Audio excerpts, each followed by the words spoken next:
आमदार निलेश राणे यांनी आज कुडाळ मालवण विधानसभा मतदारसंघामध्ये विविध विकास कामांचं भूमिपूजन केलं।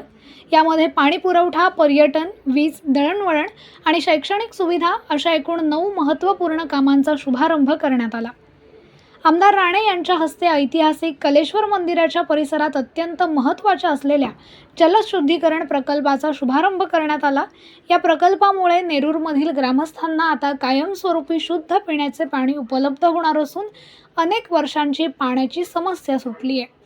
तर निसर्गरम्य परिसर म्हणून ओळखल्या जाणाऱ्या वालावल येथील तलावाच्या सुशोभीकरणाच्या कामाचं भूमिपूजनही यावेळी करण्यात आलं। वालावल तलावाचं सौंदर्य वाढवून पर्यटकांना आकर्षित करण्यासाठी विशेष निधी उपलब्ध करून देण्यात आलाय। या कामामुळे स्थानिक पर्यटनाला मोठी चालना मिळणार आहे।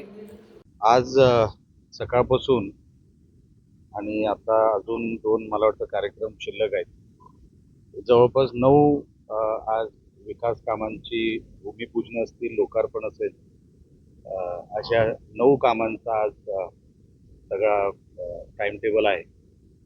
आणि प्रत्येक काम तुम्ही मागचं नियोजनाचं जर ब्रिज बघितलं, त्याच्या अगोदर प्रादेशिक पर्यटनाचं तलावाचं काम बघितलं किंवा मग वालावलची, ही सगळी कामं साहेब ही 40-50 लाखाच्या वरची कामं आहेत।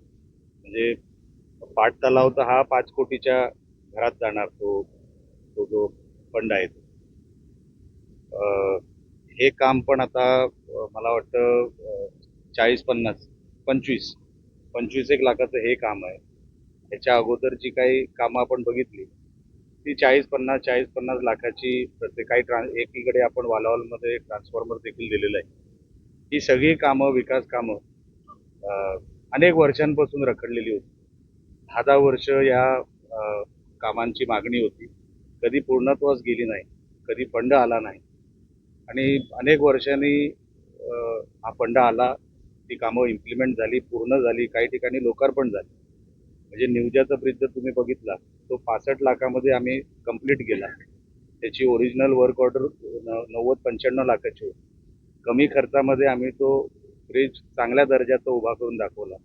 10-11 वर्षाची ती मागणी, गावामध्ये आज समाधान आहे, लोक आज आनंदात आहेत की मागण्या हल्ली पूर्ण होत आहेत। अनेक वर्षांची काही नवीन प्रस्तावित कामं होती जी आम्ही पूर्ण केली। अशी मतदारसंघामध्ये आज कुडाळ तालुक्यातच फक्त विकास कामांचा कार्यक्रम हे सगळे आयोजित केले होते। मालवणमध्ये उद्या आहे।